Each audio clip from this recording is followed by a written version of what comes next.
సిద్దిపేట జిల్లాలో మాజీ మంత్రి హరీష్ రావు జన్మదిన వేడుకలు ఘనంగా జరిగాయి. హరీష్ రావు బర్త్డే సందర్భంగా ప్రజ్ఞాపూర్ పాఠశాలకు చెందిన 10వ తరగతి విద్యార్థులకు ఆర్థిక సాయం చేశారు.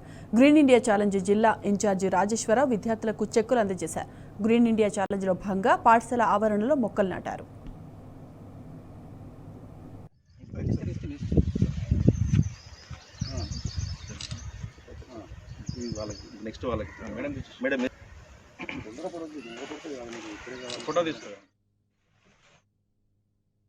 ఈరోజు ప్రజ్ఞాపూర్లోని ప్రభుత్వ పాఠశాలలో మన ప్రియమైన నాయకుడు హరీష్ అన్న గారి జన్మదిన సందర్భంగా మొన్న 10వ తరగతి ఉత్తీర్ణత సాధించినటువంటి విద్యార్థినులకు నా వంతుగా జన్మదిన సందర్భంగా కొంత నగదు అందజేయడం జరిగినది.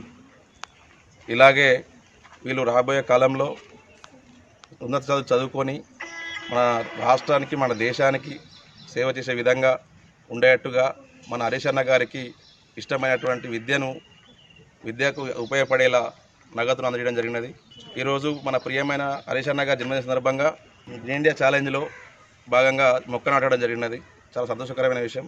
ఇలాంటి కార్యక్రమాన్ని అందజేసినటువంటి జోగినేపల్లి సంతోషరావు గారికి కృతజ్ఞత తెలియజేస్తూ ధన్యవాదములు. నమస్కారం. ఈరోజు ప్రజ్ఞాపూర్ ప్రభుత్వ పాఠశాలలో పిల్లలు మొదటి 2వ ర్యాంకు పిల్లలకు మరి ఈరోజు ఏదైతే గజ్వేల్ సిద్దిపేట నియోజకవర్గ సిద్దిపేట జిల్లా హరితసేన ఇన్ఛార్జు చెప్పేల రాజేశ్వరరావు గారి ఆధ్వర్యంలో ఈరోజు పిల్లలకు ఆర్థికంగా కొంచెం సహాయం అందించడం, అదేవిధంగా వాళ్ళకు ఈరోజు హరీష్ రావు గారి పుట్టినరోజు సందర్భంగా వాళ్ళని ముందుకు ప్రోత్సహించే విధంగా వాళ్ళకు కొంత సహాయం చేయడం, అదేవిధంగా గ్రీన్ ఇండియా ఛాలెంజ్ హరితసేనలో భాగంగా మాజీ రాజ్యసభ సభ్యులు జోగినపల్లి సంతోష్ కుమార్ గారు తీసుకొచ్చిన మొక్కలు నాటడం అనే ఒక కార్యక్రమంలో భాగంగా ఈరోజు పిల్లల చేతులతో ఉపాధ్యాయుల చేతితో మొక్క నాటడం చాలా ఆనందంగా ఉంది.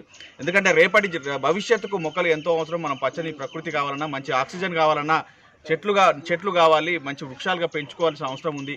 ఈరోజు ముఖ్యంగా వాళ్ళతో చెట్లు ఎందుకు నాటించామంటే ఆ మొక్క ఎట్లయితే అభివృద్ధి చెంది కొంతమందికి నీడనిస్తుందో ఈ పిల్లలు కూడా రేపటి రోజు విద్యారంగంలో మంచిగా చదువుకొని ఉన్నత స్థాయికి వచ్చి ఐఏఎస్లు కానీ, డాక్టర్లు కానీ, అఫీషియల్గా అడ్వకేట్స్ కానీ, అంటే సమాజానికి ఉపయోగపడే దిశగా మీరు మరింతో మందికి పిల్లలకు ఉపాధినిచ్చే దిశగానో, నీడనిచ్చే దిశగానో సహాయ సహకారాలు అందిస్తూ ముందుకు సాగాలని కోరుకుంటూ ఈరోజు ముఖ్యంగా హరీష్ రావు గారి పుట్టినరోజు సందర్భంగా మొక్కలు నాటి ప్రభుత్వ పాఠశాలలో చదువుతున్న పిల్లలకు ఆర్థిక సహాయాన్ని అందించే విషయంగా పనిచేసిన మరి చెప్పేల రాజేశ్వరరావు గారికి ముఖ్యంగా ధన్యవాదాలు.